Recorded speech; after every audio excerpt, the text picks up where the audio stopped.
GB curling won silver at this year's Winter Olympics. Can the maths reveal why they missed out on gold? Keep watching to find out.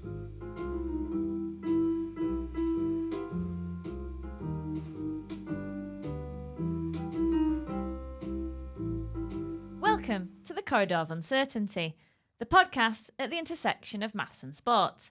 I'm Jess. And I'm Rich. And we're both mathematicians at the University of York who spend too much time talking about sport, so we thought we'd make a podcast so we can spend even longer talking about sport. So what are we talking about today, Rich? So, Jess, the Winter Olympics has just finished. Yeah, I'm in mourning. I should have dressed in black, actually. Yes, yeah. So we know no longer for a little while will we have the best sport in the world on TV, the curling. The men's GB did really well in the curling. The women's team GB also did very well as Rink Morrison, as they're called. Yep. Also did really well, but just missed out. Missed out on qualification for the final. But the men's GB did really well, got through to the final, lost in the final to the worst team, the most annoying team, the Canadians, who were just kind of like they. In your opinion, I have a connection to the Canadian team. Yes. So my PE teacher from high school and absolute hero, her cousin is Dave Murdoch, won a silver medal. Yeah. For GB, who now is like head of curling in Canada. Yeah. So at least one Brit was happy with that result. Maybe. Well, they curled very well. They really did. The Canadians did curl very well. They possibly cheated in some of the matches, but possibly cheated. We will try to see today if we can see that in the stats, if there is any evidence of it in the stats. They broke the rules. Yes, that's a fact. Yeah.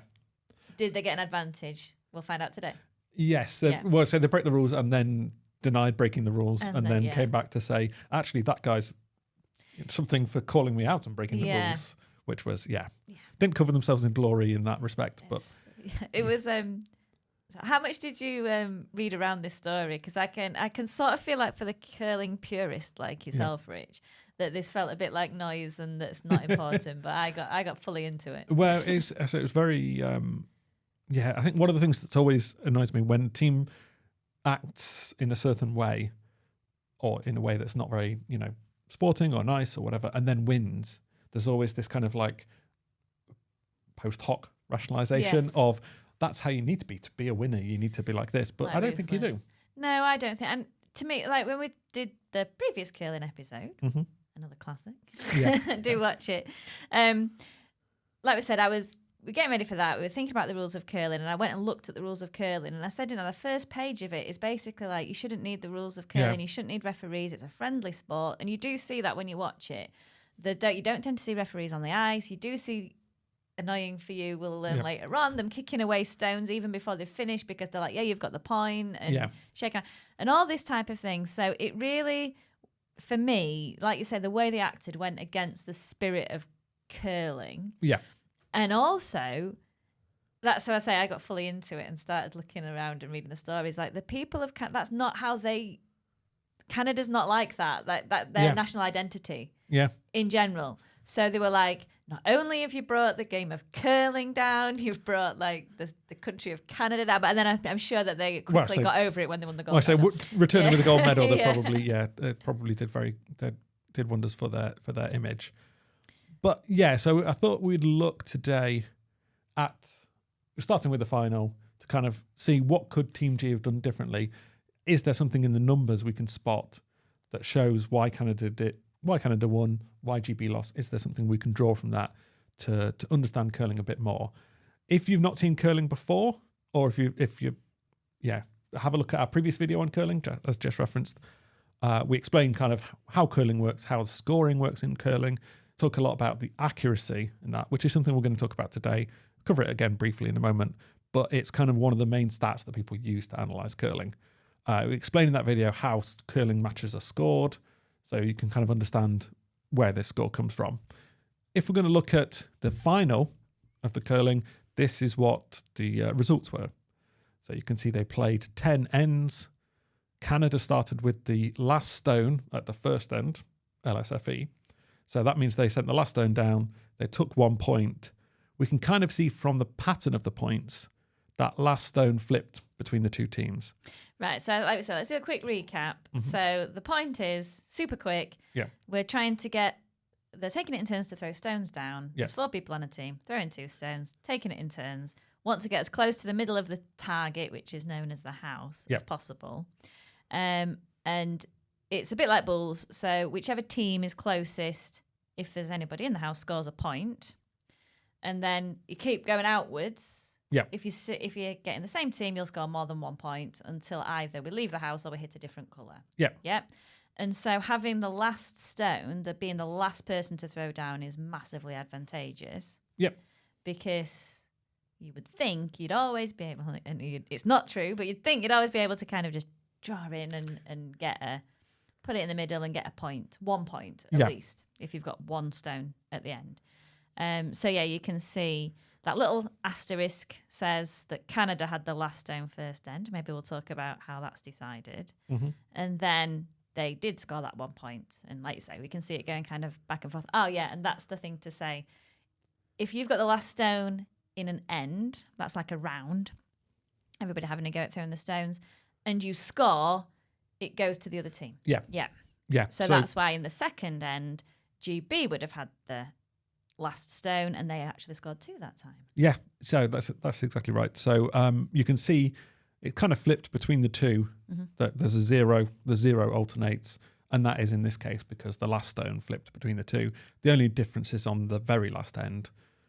Canada get what we call a steal, and that's they scored a point despite GB having the last stone. That's just because in this case, GB were trying to force that extra result. They needed a few. At that point, they would have been 6-8. Yeah. Down. So they needed a couple of points. They needed to either get 2 to draw it, send it to extra time, or extra ends as it says there, or try and do something even better than that, and it didn't come off. Yeah. So the first off is that last stone first end thing. So if we're to look at the last stone first end across the whole competition, the last stone first end, so the team that starts with what we call the hammer, the last stone, is usually the team that has done better in an initial competition called the Draw Shot Challenge. Always the team that's done better. Yes. That's how it's decided. So depending on competition. But right, okay. In the last stone first end is decided by a Draw Shot Challenge, so who basically can get closest to the middle of the target. And if we look across the whole of the Olympics, so this is now using all of the Olympics, all of the men's data from the Olympics, I'm using the men's data because the Team GB did best in that competition. We're focusing on Bruce today. Yes, we're focusing on Bruce today.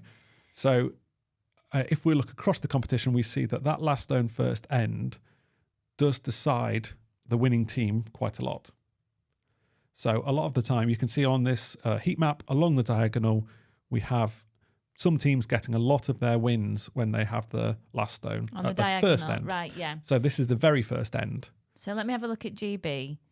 There, if I go up, it's where I see there's like a bright blue square. That's GB had the last stone, and we've got that 4 times they won. Yeah, so they actually did well in that they they lost a few when they had the last stone at the first end. And if I see stuff off the diagonal, that means you had the first stone and the other team won. So if I read across GB, they only won 2 games, Switzerland, USA, when they didn't have the... Yeah, so you can break it down either way. You can go across horizontally. You can see in this graph that the Swiss did really, really well in that they had the last stone first end for 9 of their games. And they won 9 of the games. The other one they didn't have, and they lost to GB. Yeah, and China never had the last stone first end, so they didn't win that Draw Shot Challenge ever. So yes, well that could be the case. Anyway, sorry. Yeah. So the what we see though is that last stone first end has a strong effect on who wins competition. Right. Yeah. But right. Okay. So last stone first end has on the winning of each match. And the proportion of wins were over 60%. Yeah, so over 60%. So that is though just because, I would say it's just because the team that has the last stone at the first end is probably the better team because they are better at doing the shots that they need to do. So it's going to have that effect. I think it has a big skew on like the teams that lose a lot of the games. Like some of the teams lose almost all of the games. But the thing that was interesting is repeating this analysis across all of the ends. You can see like the second end doesn't have an strong effect, and that's because they're usually going to be the weaker team. It evens out as you go through. It's that. So what we didn't see in that game was, we'll probably get to this later, that, like we've said, if you've got that last stone, you should be able to get one. Yeah. You want to really push for more than one. Yeah. So if it looks like you're only going to get one, sometimes they blank the end on purpose, as in, so there's no stones in the house, nobody scores anything, you keep the hammer. So that's, like you say, it's either the team that didn't win the draw shot challenge. Yeah. Now the other teams scored probably 2, right? If they've or whatever, and now you've got it. So yeah. Yeah. But so also I think it could be that you did have the last stone first end and you had to blank. Yeah. So it's teams that either lost the draw shot challenge or won it but got forced to blank. So the theory of curling is always that you want the last stone in the last end. Yes. That's the kind of thing is you want to make sure, because you want to make sure that you can put that last stone in and win. The difference is, what we see in the results is only about 40% of the time that team wins the game. Yeah. So it's not the most of the time.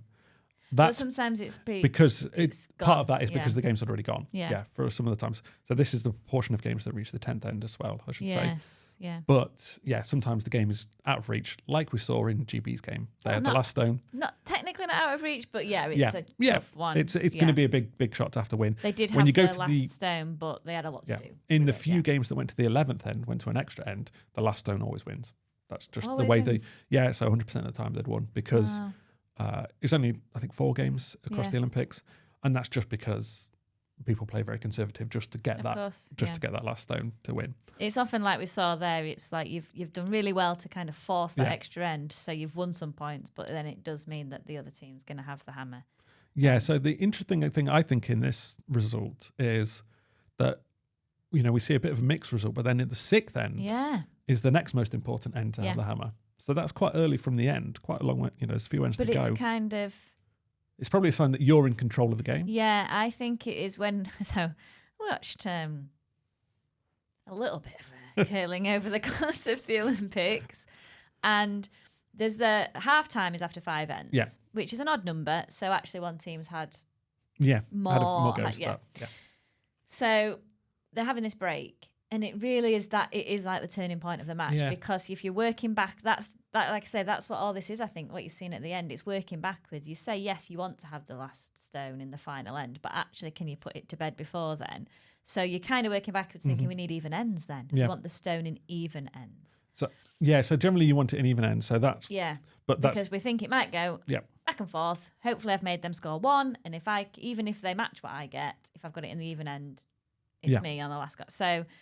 Yeah, I think I would expect to see 6 and 8 being crucial, but 8 might just be that bit. So I think the thing that's dragging down 8 is the number of games that finished early. Yes. So I think it's by that stage there's games that are kind of out of reach, and maybe people have sort of given up trying to play. That makes sense. Yeah.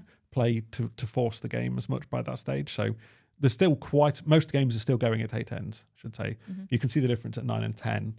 There are fewer games running at that stage, but at 8 ends. They have rules, don't they, when you can shake hands and it there's a changes. minimum number of ends that you have to play. Because even I would lose 8-0 and 8 on the first end or something. So that we can see it would shift a lot. But you have to play minimum number of ends before you can shake hands fully. So the other thing we looked at in the previous video a lot was the accuracy percentage. Oh yeah. So was looking at the accuracy was used a lot in the Olympics. It was discussed. No, it is very relevant. Yeah. So if you go back to watch that video, you'll find that the more accurate team tends to win the matches more. So that's using the average across all of the ends and then seeing how that predicts the outcome of the match. And in that analysis, I was doing some binomial regression as well. So watch that video if you need to learn what that is. But basically you can see that it does predict the outcome of competitions pretty much, and games it tends to be the more accurate team wins the game. But I'm just going to pause because I've been reflecting. There's reservations on it. I've been reflecting since. So the first thing to say is, what is the accuracy? And I never knew what this was before until our episode, but then they did say this in this coverage of the Olympics. Like I say, I watched enough of it that I did see the explainer. So what happens is the shot, as far as I understand, they make a shot. So, this person here throws it down. After it, somebody else, independent. Yeah, an official scorer. Yeah, looks at what happened and gives them one of five options. It's 5 options, 0%, 25, 50, 75 or 100%. Yeah. And so accuracy, we talked about this before in the other episode, but accuracy, we didn't quite talk about this. I'm not sure it's the right word, because for me, accuracy implies that how accurate are you? This is what I set out to do, and how much do you achieve it? Like we said before about this draw shot challenge, who gets the last stone, that's accuracy, because it's going, how close are you to the middle? And we're measuring that. Whereas what I think this is a measure, after the event has happened, how successful was the shot? How good was the shot? So it's kind of I think it's more like a success. Yeah, so I definitely agree. I agree there are issues with it, but this is the more accurate team predicts wins. Yeah, so the more accurate team wins, but we get this percentage anyway for people. There are definitely issues, and as we said in the previous video, you can see the accuracy goes down as the first, second, third, fourth go. The average accuracy tends to go down. That's because when the first person's there putting one stone up, how do you rate that? That can go badly or it can go well. The middle in between, you're like, oh, it's almost right, is going to be hard to call in that stage. Whereas when there's 6 stones in the house and you're just adding one more, it's quite easy to judge what was perfect and what was not there. So it tends to be that the accuracy, and the other thing is that the people later on, the fourth, are going to be playing harder shots. So they're shots that are more likely to go wrong. But there are several shots in the Olympics when I was like, was that good? How do you actually rate something that's like where it's not clear exactly what they meant? It's that's why I say I think we're going to keep using this word accuracy, because that is what it's called, and that's the percentage that's shown on the screen when you watch it. But like we say, it's got no it's not really right, because the person who you put in fourth place, who's making ridiculous shots, it's like you said, when you look at their stats, they have on the tin the lowest accuracy. Of course, this woman does not have the lowest accuracy. She's unbelievable. It's that she's doing these crazy shots against USA. Incredible shot of the tournament. That was for me. That was my favourite moment of the whole Olympics. So I'm glad that I was watching it at home, or shouted out like, it was incredible. Yeah. So that's why I say I don't like the word accuracy, because it's unfair on Rebecca. But it does reflect which team wins. Right, but like we're saying, so we've got this measure, and we're going to see, does it actually tell us who wins? Yeah. And the answer is yes. Yeah. So if we look at across the final, so this big complicated plot is all of the ends from the final between GB and Canada. So in red, it's that match. Yeah. So it's the gold medal match. Yep. Ends 1 to 10, top to bottom. We have on the right-hand side, just the score from each of the ends. So we can see Canada scored 1 in the first end, GB scored 2 in the second end. So that's the score. Adding those together. That we saw before. Yeah. Adding those to gives you the 9-6 that we saw the final outcome. Across the left is then the stones in order with the accuracy of each of those stones. So I've highlighted these boxes to show the positions of the different players in the team. Yeah. So we see the first 4 stones, that's the 2 leads. Yeah. Then the second, third, and the fourth are in the last box. So you can see that trend. The accuracy is normally higher for the first. Yeah. The leads normally put the stones up as guards, which is one of the shots that has a higher accuracy. And you can see that going through. Then the third and the fourth tend to be a bit lower because they're trying more ambitious things. The fourth is usually, you can see, is often hitting a low accuracy, hitting a 0 even, because, or not often, but sometimes hitting a low accuracy because they're trying to win. They're trying to do that big, complicated thing to try and do something fancy. Mm-hmm. So like we say, if you just compare the first with the fourth, so the first person putting down those stones, there are things that they are trying to do, and there are ways. I mean, there's like nuance of the rule that beyond my ability in curling, but there are things that they could do that are slightly better, slightly worse, but it's kind of, they've not got all that traffic that they've got to negotiate. So it really more is like that draw shot challenge, as in you're kind of aiming for a specific position, and it's easy enough not easy enough for these people, obviously, who are elite. They're able to do that pretty much all the time. You see a little bit where those first people are maybe not quite doing it. But okay. So interestingly, a couple of things from this that reflect on this. You can see generally the second, I would say, is not having great accuracy in either team. They're up and down. I think a big part of that now in the modern men's game in particular is the amount of double peels they try to do, where you take off 2 guards with 1 shot. Yeah. And then also leave your thing not in the house. Normally, that is actually quite a difficult shot to do. Yeah. And I think that's probably why it's more why it's less. Because they didn't lower quite accuracy. do what they because it's usually they'll hit aim 1 to do, but they've done. If you go for a double and hit 1, that's going to be looked on as something lower. Good, yeah. So I think that's probably why it's a bit lower. But it depends on end by end analysis. And again, like I say, it's not. We can't go into it too much today. There's just so much. There's just so much to it. It's so tactical, but there are rules about like what you can do in those first few stones. So, like you say, you're not allowed to remove till 5 stones are down. You're allowed to remove any of them. So 5 stones are down. So it's actually like the second one in the grey box is when you can start doing that stuff. So, like you say, it's maybe picking up that this is now transitioning into a different type of shot that could be. Yeah, and harder, the no tick rule as well is a recent addition, but I think that's a good one too. We won't go into that. If it's on the centre line, you can't touch it. And anyway, we're not going into too much detail on that. But then the other thing is like some of the ends. So the 6th end in this case, if we're saying that's really important to have the last stone, GB in this case. Okay, let me find the 6th end. Hold on. So GB in this case took 2 stones on that end. So they took 2 points on that end. That's good. But the accuracy on that end is incredible. Yeah. Almost everybody hitting almost exactly what they want. That is so. Yeah, when you look at it, 6 and 7 look like the most, like completely different, really consistent from both teams. And like we've seen before, we know that 6 is 6 is crucial. So. And GB, GB took the 2 points. GB had the last stone.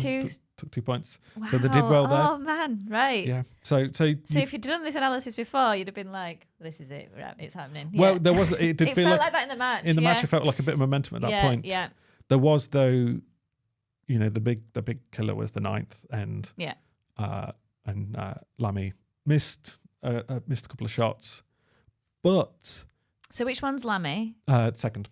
The second, the grey box. Grey Okay, box, yeah. So you can see he missed a couple of shots. The blue line, very low at that point. But Yeah, you can see in similar other in ends. N3. Well, you can see in other ends though, in end 8, similar from second from his shot 2, and it wasn't, still GB got 1, so it wasn't the worst outcome there. In the first few ends, both the Canadian and Bobby had a bit more trouble, but the Canadian had more trouble in that set, and Canada still scored 2 on the third end, so it's something you can recover from. Yeah, if like we say, it felt like even though so like we said before, Canada had the last stone, but GB forced them to that 1, which actually it feels a bit counterintuitive to the non-curling expert, but actually that's a mini victory at that point. Yeah. Then they got 2, so it did feel like. And we'll come to look at that actually later on as well. It felt like GB were in the driving seat, but then it did feel at that moment that, like you see in the 6th, it's looking good. Canada getting the 1, all looking good. 7th, it did feel like it swung a bit, and so actually, like you're saying, you do see that kind of. The 1 point, like it is that counterintuitive. That was the thing. It was only 1, and that was, if that had been a 2, it'd have been a different story, wouldn't it? And then we see what happened next. But So the one thing you might notice about this graph is not just that the firsts are very accurate, but the third for Canada is also very accurate. So the third for Canada is the person who made a bit of a name for themselves at the competition. Is Kennedy, Mark Kennedy, I think. Who is now infamous for this shot, giving it a little poke. So this completely against the rules because you're never allowed to touch granite. Never allowed to touch granite with. Can you touch it with a brush even? Or? No, yeah. So you're not allowed to touch it with anything. If you touch with a brush, I think I saw that, and they had to. They'll burn it. Yeah. They'll if something like this, if the referee spotted it, they will take the stone out and they will say that. Well, what you call it? It's a burned stone. Yeah. So you have to take it out and you say that doesn't. If it hits the other stones, they have to work out where it went. Back again. They put more back. But no, as I say, I saw one where they were sweeping it, and I think somebody caught it. Yeah, with they caught the it and they said sorry. And I was like, what are they doing now? But they like kicked it out the way so that they didn't have to put everything back. It just yes, you want to get it out the way before you're trying to work out what. This is definitely cheating, then. Yes, as we said earlier. I mean, mean, so in that final, he had great accuracy. Can we spot in the data if there is any residue of these pokes in the data across the competition? Let's just have a little bit where we talk about the controversy. Yeah. So I think what his problem was, they said, you're cheating and we can prove it. So it was, the implication was Sweden had noticed them doing this in other games and set it up. Because this was their video, Yeah. So I think that was what, I mean, not that I'm defending this guy, but I think that was what his issue was. That was like, this is premeditated, and but if you get caught cheating, Agatha Christie here. I mean, I'm sat next to Patriots football, but if you get caught cheating, shouldn't you kind of be like, yes, I was cheating? I don't know how much of an effect it has, but it definitely, I think it's like semi-subconscious. I think it's like, it's something he probably did, felt it was a bit weak and just give it a little poke, but like, I don't know. He was very, very defensive. He was far too defensive when he did it. And didn't a wounded animal attacks, Rich. A wounded animal attacks. Yeah. But I didn't. For me, it looks a bit like. I mean, as I say, I don't know enough about it to know if doing that would. I mean, it's against the rules for a reason. Yeah. But I thought it was a bit more like, Nadal does 10 million things before he does a serve. I thought it was a bit more like that. Like it's not actually. It's like you say, it's just more a force of habit or a little lucky thing. So Bobby Lammy was called for one later in the competition. After they adjusted the rules to do it. Yeah, well. It was like the hokey cokey. There were refs in, there were refs out. Yeah, the way they adjusted the rules is, unsurprisingly, they walked back to having no monitoring themselves because the complexity of it was not right. They were like doing it randomly instead of doing it because back in the day, you would have had somebody sat, like in tennis, you'd have had somebody sat on this line watching to see if you'd let go, and then they would have also seen now that you it's were doing sensors. the poke. Now it's sensors and the lights are flashing, so there's no need for it. Again, like tennis, there's no need to have a human being there. But when these people started getting angry, they brought them back because they are there. Yeah. But there weren't enough to go up and down all the time. So then they said, if you suspect it, you can bring it back out again, and that did seem to calm down. The Bobby Lammy's one was like his hand was coming off slowly and he brushed it. Yeah. That's kind of understandable. This was like brushed it and then a little poke. But it's like if you watched his action, he did have that kind of like he'd push it down and then hold the hand out and you could understand.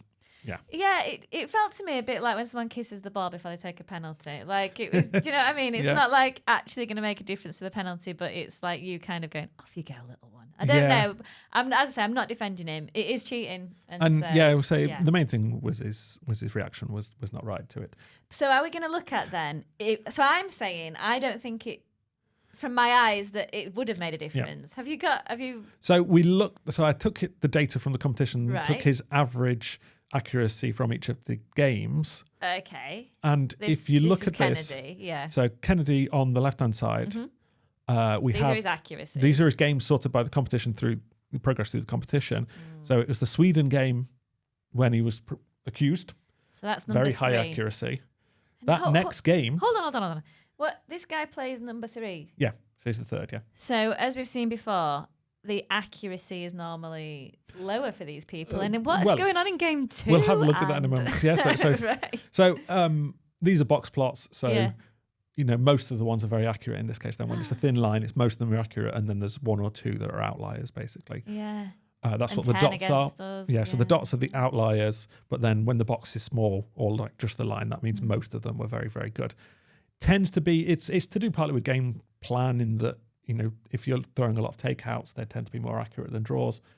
It gets into the complexity of what the game was like. But the game straight after he's been caught cheating they lost and was a big bar. So they were certainly shaken up or caught. But anyway, So this is the one where there were people sat on the line?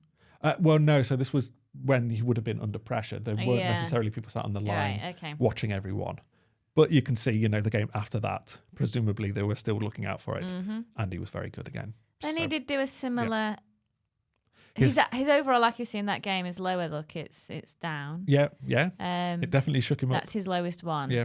But Maybe he was whipping his hand off it really quick, and waving while he was doing it. Yeah.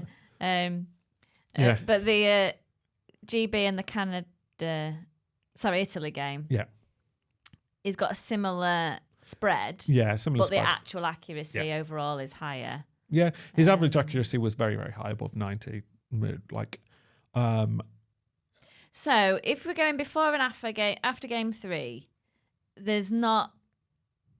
it's clearly he was either shaken up and not giving his... Or he had to work out a new way to cheat. Give GB the medal. Unfortunately, there's not a really clear trend in it. There's one game definitely when he was upset. His highest accuracy was in the final, when all eyes would have been on it, and he played a blinder in that final. To cheat. That's the answer. Give GB the medal. No. So if we compare that to the third for the Scottish team, Team GB, sorry, Grant Hardy played fantastic throughout the tournament. You can see his accuracy. He never had an accuracy that wasn't right up at the top as an average. The distribution is different. His distributions are generally smaller. He was, generally more accurate than Kennedy. So his accuracy wasn't that, his one in the final was one of his highest, but it wasn't his highest game. But you can see that Kennedy's accuracy is not out of line with Grant Hardy's as well. So from a team that's going to make the final, that's kind of reasonable levels of accuracy. So we've probably shown that the accuracy Kennedy didn't cheat probably in later stages. Like we say, so he broke the rules, but did he gain an advantage from it? Probably overall, he didn't, not because he was rattled. By the not out of the ordinary, because his accuracy in Sweden was comparable to later games too. So maybe Canada earned their medal through good curling. Maybe. Or maybe it's whoever's in charge. Maybe whatever country they're from deserves the medal. So if we come back to the accuracies across the game, wanted to see how accuracy... So back in the final, which team is more accurate? Do they always win the points? So you could say, like, in the fourth end, you can see the accuracy from Canada is probably higher there, because you got a 0 from Bruce. Yeah. Plus there's a 50. So the accuracy from Canada is higher, but GB won the points in that stage. They won 1 point. Last stone. Which is in its way only a mini defeat, So does the more accurate team win the end? So we previously looked at, does the accurate team win the game? Yep. Do they win the end? And this is what we see. So I run these binomial predictions again. So just to recap quick, this is where you have a win-loss outcome. So on the top of these graphs, we have that the team won the game. And then on the bottom is that the team lost the game. And then the dots are each of the average accuracies for those outcomes. Won or lost the game or the end? End. Sorry. Thank you. Yeah. So they won or lost the end is the dot. The top is won. Bottom is lost the end. And then the average accuracy in that end for the team is the dot. So we're trying to predict if I win this end. The end. It's binary. Yep. Yes or no. We're not worrying about how many points I score. It's just who wins. Yep. And the input is the average accuracy on that team. End. Yeah, on that end. So we've got first, second, and third, and the whole team are trying to predict our average accuracy, just that end. Do we win the end? Okay, yeah. So if we look, what we would expect for a really good predictor is like a really nice S-shaped curve where you've got all dots in the top right, all dots in the bottom left, and in between like a really sharp curve. If you've seen the previous video on curling, you can see some better predictors than this. These are basically all bad predictors. Yep. What's interesting is the all team accuracy is slightly better at predicting, and that's because that fourth is doing the big hit or miss shots. So that is going to affect the big thing of whether you win or lost the end. It's just basically the fourth. Yeah, because like I say, if we don't think about it as accuracy anymore, you think about it as shot success rate, like we saw, if your fourth person has got a lower value for this thing, it means they didn't pull something off. Yeah. So either they had a mare, or more likely, most of the time put them into such a position that they had to do something insane, and they maybe Aunt Rachel and don't pull it off. So we saw that accuracy alone isn't enough to predict who wins the end. So as in your own accuracy, and that's because it's two teams playing each other. Mm-hmm. It's not darts. It's about two teams playing each other. So that has a big effect. So what I wanted to look at is the difference in the accuracies between the two teams. How does that affect things? Yeah, so it's like we say, if I'm getting 80% accuracy, it's not, you can't say, 80% accuracy, you're definitely going to win, Jess. Yeah. It really is about what the other team did as well. So it's actually, it doesn't matter if I'm 80% or 90%, it needs to be better than them. Yeah, so what I took here is then within each end, I took the team's average accuracy. Okay. And then subtracted, so team A, their average accuracy in the end from team B, and then assigned a win-loss based if team A won. So team A, if their accuracy was higher, would be on the right-hand side of this bottom line of the X graph. That's the difference between the two accuracies. And then if they won, they're up at the top. If they lost, they're down at the bottom. Yep, okay. So this is then per end. So every dot is one end, and whether team A score more points on that end or not, or team B. Okay, so this is the average accuracy for everybody on the team. Yep. Because I'm actually quite surprised that you can have a percentage difference of near 25% and still lose. Yeah, well, this will be, if that's probably one end, one single dot and some random. Oh, but it could be that you didn't have the hammer. It could also be that like somebody in your end did 2 zeros. And then you got a nice clear out. Yeah. Okay. These things happen across the game, across the tournament, across the whole Olympics. This is including games that weren't as high standard as Canada GB in the final. Yeah. So we can see it's actually quite predictive. We're talking about that S-shaped back curve on the earlier. S, so it's more S. Yeah. You can recognise it as an S curve instead of a straight line. Yes. Just about. Yeah. So you can see if you're much more accurate, if you're up around 30, then you're going to win that end. Yeah, a difference of 30. So you're around 30% on average more accurate, then you're probably going to win that end.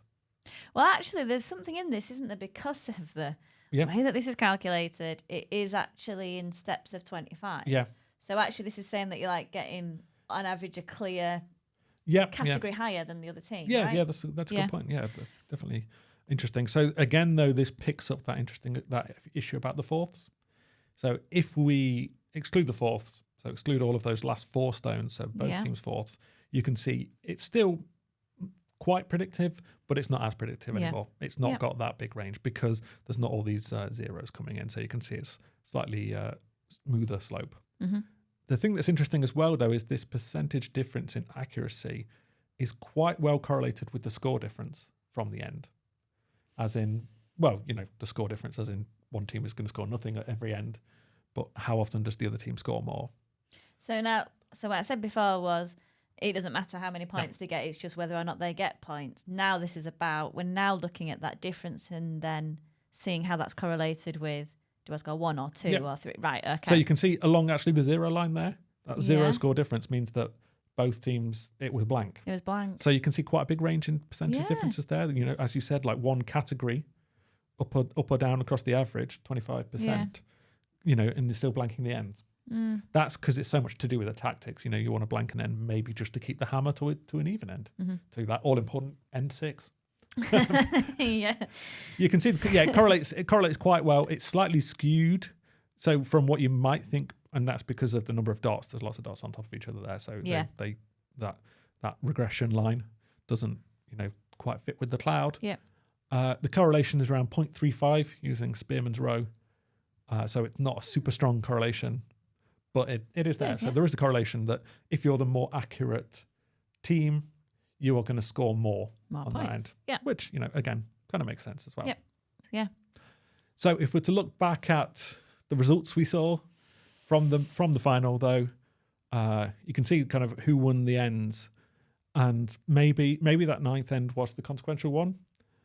The one I would point out, though, probably is the big missed opportunity would be the 4th end.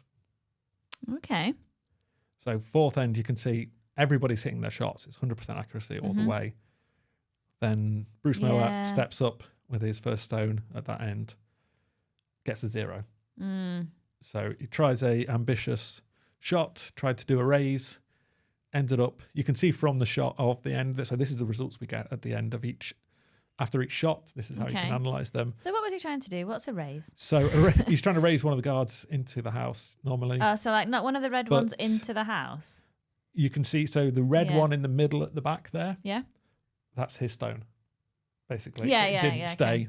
It didn't go all the way through. So I can't remember the video of the shot, but It's somehow yeah. like... And you can see that empty circle is where the yellow stone was previously. So he dinged. Well, you can see from looking at where it was on the previous shot. Yeah.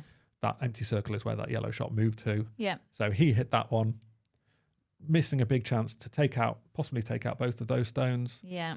Maybe leave. We got 3 guards up, or it would have been 2 guards if Yeah. the raise had worked, or maybe 3 guards. Yeah. But could have been a great shot to take out some extra points. I think from memory, actually, they were calling this an ambitious shot at the time.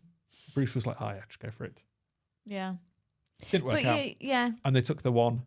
So in that case, Canada had set up well. 2 stones in the Yeah. house, 1 right in the 4-foot. That's the green circle, and yeah, Bruce had to force to draw to take the 1 at the end to only get that 1 point. Yeah. That was their big missed chance, Right. I would say. Yeah. That would have been a big turning point. Obviously, You don't know what would have you gone don't on know what to would have happen, happened. but No, yeah. no. Well, I would say any time, as we've seen throughout this Yeah. episode, any time you get 1 is a missed opportunity. But yeah, it's that looks like the crucial one. Yeah, so they did really well. Hopefully, World Championships just around the corner. Hopefully, Bruce will be back again and winning that. And now I can do this shot-by-shot analysis. I'm going to be boring you even more with more detailed analysis on it. I'm looking forward to it. Yeah, I've already looked into Killing TV subscriptions. Yeah, well, I say we will be checking in with the World Championships probably after that's finished as well. But we will see you soon.